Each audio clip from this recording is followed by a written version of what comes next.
Hello guys, आपका स्वागत है चैनल अरविंद नाथ लेक्चरर इकोनॉमिक्स में। आज हम दो क्वेश्चनों को इसमें हल करेंगे। एक क्वेश्चन है कुल आगम और सीमांत आगम में संबंध।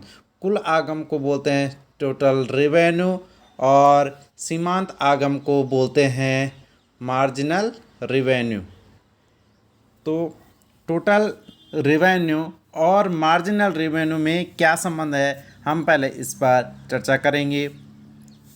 तो मैं आपको चित्र के माध्यम से सचित्र वर्णन करूंगा कि कुल आगम और सीमांत आगम का चित्र कैसा बनता है। जैसा आपने कुल उपयोगिता और सीमांत उपयोगिता का चित्र बनता था, वैसे ही इसका चित्र भी इसी प्रकार से बनता है, या कुल उत्पादन और सीमांत उत्पादन। इनमें ये जो टर्म है, ये जो आगे से ये टर्म चेंज है, लेकिन शुरुआती जो इसका टर्म है वह सेम है, और इनका जो चित्र बनता है वो भी सेम बनता है। ठीक है, ये है आपका उत्पादन। ये क्या चीज़ है? उत्पादन है। इस साइड क्या है? उत्पादन। ठीक है। और टी आर जो होता है आपका, वो पहले बढ़ता है एक बिंदु पर स्थिर हो जाता है और फिर घटने लग जाता है। इसको क्या बोलेंगे? T R. और मार्जिनल जो रेवेन्यू होती है वो हमेशा घटता जाता है, और इसके लिए बोलेंगे M R, marginal revenue. M R marginal revenue यानी सीमांत आगम। जैसे कि मैंने आपको पहले बताया कि आगम का मतलब क्या होता है।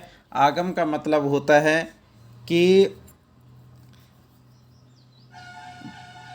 जो हम कोई जो विक्रेता होता है वह वस्तुओं के उत्पादन करने के बाद बेच करके जितनी उसे रकम मिलती है, रुपए प्राप्त होते हैं, उसे कहते हैं आगम, यानी कुल आगम। यानी जितना उसको कुल रुपए प्राप्त होते हैं मौद्रिक रूप में, उसे कहते हैं कुल आगम। तो यदि हम इसकी बात करते हैं कि इनके बीच में क्या संबंध है, तो आप इसके उत्तर को देख सकते हैं। कुल आगम तथा सीमांत आगम यानी मार्जिनल रेवेन्यू के बीच में संबंध। एम आर अतिरिक्त आगम है जो उत्पादन की एक अतिरिक्त इकाई के बेचने से प्राप्त होता है। सीमांत, जैसा कि मैंने आपको पहले बताया कि सीमांत जो ये शब्द दे रखा है, तो सीमांत शब्द का तात्पर्य एक अतिरिक्त इकाई, यानी एक अतिरिक्त इकाई को बेचने से जितना लाभ प्राप्त होता ही जितना यानी मुद्रा हमें मिलती है, उसको क्या बोलते हैं? कुल आगम। उत्पादन के सभी इकाइयों के एम आर के जोड़ से टी आर प्राप्त हो जाता है। यानी इसका एक सूत्र भी है, T R is equal to क्या? Summation of M R. का मतलब है कि जो टोटल रेवेन्यू है, कुल आगम है, कुल मुद्रा है, तो वह क्या होती है? मार्जिनल रेवेन्यू जो होगी सीमांत इकाई, यानी प्रत्येक अतिरिक्त इकाई को बेचने से जितने आपको रुपए प्राप्त होते हैं, रेवेन्यू प्राप्त होता है, उसके जोड़ को हम क्या बोलते हैं? कुल आगम कहते हैं। साथ ही एम आर की दर, जिस दर पर टी आर में वृद्धि होती है, इसलिए हम कहेंगे कि इनमें प्रमुख जो संबंध है वो हम चार संबंधों को इसमें बात करेंगे। देखिए, जब यदि एम आर बढ़ रहा है तो टी आर भी क्या हो रही है? बढ़ रही है। यहाँ पर आप देख रहे हैं कि जब क्या हो रहा है, ए एम आर क्या हो रही है? बढ़ रही है। मतलब ये बढ़ती हुई आ रही है अभी। ठीक है, यानी ये धनात्मक है, तो टी आर भी क्या हो रही है? यानी ये बढ़ ही रही है, यानी धनात्मक रूप में। यानी ऋणात्मक कब होगा? जब ये जीरो से नीचे तो हो जाएगी, तब ये क्या होगा? ऋणात्मक होगा। दूसरा है कि एम आर घट रहा है किंतु धनात्मक है, तब टी आर में घटती दर से क्या हो रही है? वृद्धि हो रही है। यहाँ पर क्या हो रही है? घटती दर से क्या हो रही है? वृद्धि हो रही है। घटती दर से वृद्धि हो रही है। जब एम आर शून्य है, यहाँ पर देखिए ये क्या एम आर यहाँ पर कितना है, 0 है, तो टी आर अधिकतम है। ये देखिए यहाँ पर एक टी आर क्या है, अधिकतम पॉइंट पर है। जब एम आर ऋणात्मक होता है, यहाँ पर देखिए ए के एम आर क्या है, यहाँ पर इस जीरो अक्ष से भी नीचे चले गए, यानी ऋणात्मक हो गया है। तब क्या होता है, जब एम आर क्या होता है, ऋणात्मक होता है, तो टी आर घटता जाता है। तो देखो ये क्या हो रहा है, घटता जाता है। इस प्रकार से हम समझे हैं कि एम आर बढ़ रहा है तब टी आर बढ़ती दर से वृद्धि होती है। जब क्या होता है, एम आर बढ़ रहा है, मार्जिनल रेवेन्यू बढ़ रहा है, तो टी आर भी बढ़ती दर से वृद्धि होती। शुरुआत में ये शुरुआती का दौर है कि दोनों हल्का सा, जैसे टी आर तो वो यू में बढ़ता है और एम आर जो होती है वो हल्का सा पहले बढ़ेगा और फिर क्या होगा, सीधे डाउन होने लग जाता है। इसके लिए बोलते हैं एम आर। तो पहले जब एम आर थोड़ी सी क्या होता है, वृद्धि होती है, और फिर तो इस वृद्धि में क्या होता है कि टी आर भी क्या होता है, बढ़ता जाता है। लेकिन जब एम आर घट रहा है यानी धनात्मक है, तब टी आर भी घटती दर से वृद्धि हो रही है। तो इसमें क्या होता है कि टी आर भी बढ़ता है, लेकिन उसकी दर कैसी होती, घटती, यानी धीमी गति से। तीसरा है कि जब एम आर 0 होता है तो टी आर अधिकतम होता है। आपने देखा होगा कि जब एम आर 0 था तो टी आर ऊपर श्रेणी में था, यानी अधिकतम था।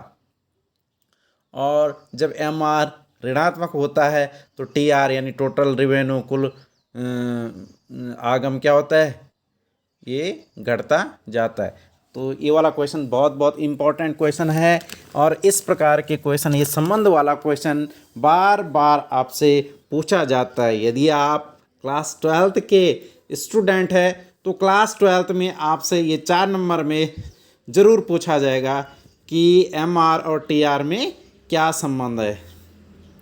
तो आप लोग इसे प्रिपेयर कर लें। और यदि आप जो किसी अन्य एग्ज़ाम की तैयारी कर रहे हैं तो वहाँ पर ये चारों संबंध दिए हुए होंगे, और वो मतलब किसी भी रूप में हो सकते हैं। आगे यानी इसको थोड़ा बदल करके थोड़ा चेंज कर देंगे तो क्या कि 3 ऑप्शन तो सही होंगे, और जो चौथा वाला जो संबंध होगा वो गलत होगा, दे रखा है। इसलिए आपको ये चारों संबंध आपको सही ढंग से समझने होंगे, उसके बाद ही आप सही इनका आंसर निकाल सकते हैं। क्लियर। अब आते हम प्रश्न नंबर नेक्स्ट पे कि क्या नेक्स्ट क्वेश्चन क्या है, पूर्ण प्रतियोगिता में औसत आगम तथा कुल आगम के बीच में क्या संबंध है।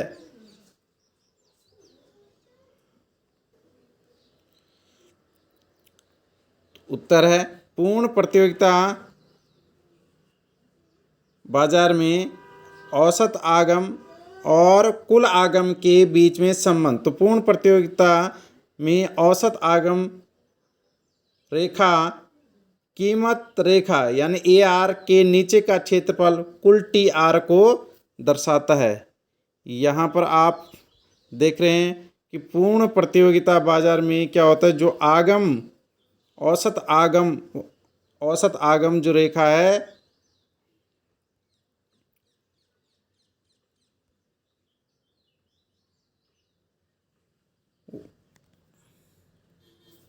औसत आगम रेखा ये आपको दिखाई दे रही है, ये ए आर रेखा है, औसत आगम रेखा। यहाँ रेखा ए आर के औसत आगम रेखा, जिसे कीमत रेखा भी कहते हैं, के नीचे का क्षेत्रफल कुल आगम को दर्शाता है। कुल आगम क्या है, इससे नीचे का क्षेत्रफल ये वाला क्या है, कुल आगम को शो करता है।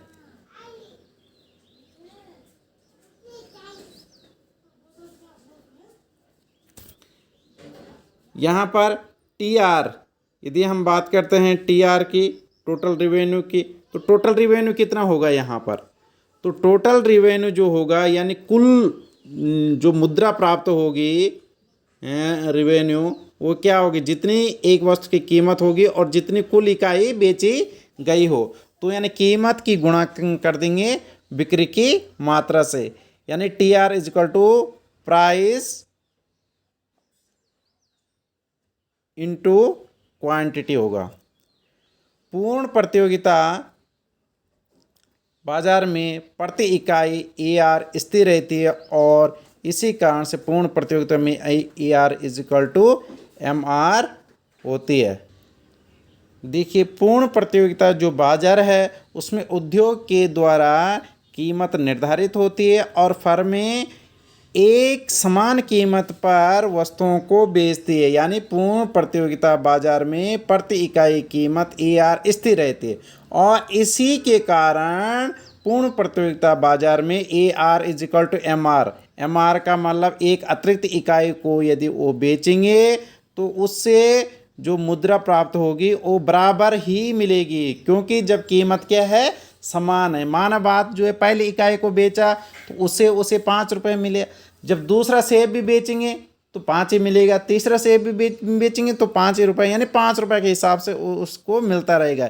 यानी जब कीमत समान होती है, प्रत्येक इकाई की कीमत जब समान होती है बाजार में, तो ऐसे में क्या होगा कि A R is equal to M R होगी। तो पूर्ण प्रतियोगिता की यह विशेषता है कि A R is equal to क्या होता है, एम आर होता है। और जो टी आर होगा, टोटल रिवेन्यू होगा, वो क्या होगा, जो मार्जिनल रिवेन्यू का जोड़ होगा, यानी समीशन ऑफ एम आर, यानी टी आर जो होगा वह समीशन ऑफ एम आर होगा, यानी मार्जिनल रिवेन्यू का क्या होगा, जोड़ होगा। क्लियर। अतः उत्पादन के प्रत्येक स्तर पर सीमांत आगमों का जोड़ कुल आगम प्रदर्शित करता है। यानी कुल आगम कैसे निकालेंगे हम, तो प्रत्येक इकाई को जोड़ करके, यानी माना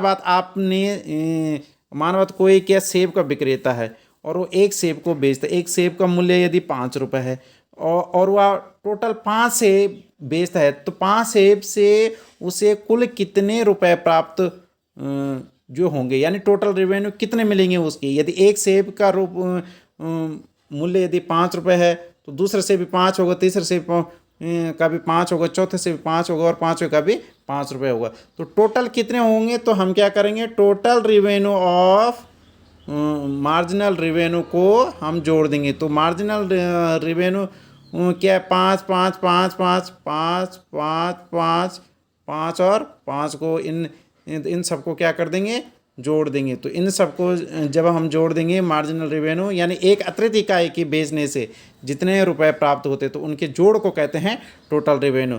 तो ये टोटल कितना हो जाएगा, ये 25 हो जाएगा। तो इस प्रकार से आप इनमें संबंध जो है को बता सकते हैं या संबंध को ज्ञात कर सकते हैं कि टोटल रेवेन्यू और मार्जिनल रेवेन्यू क्या हुआ।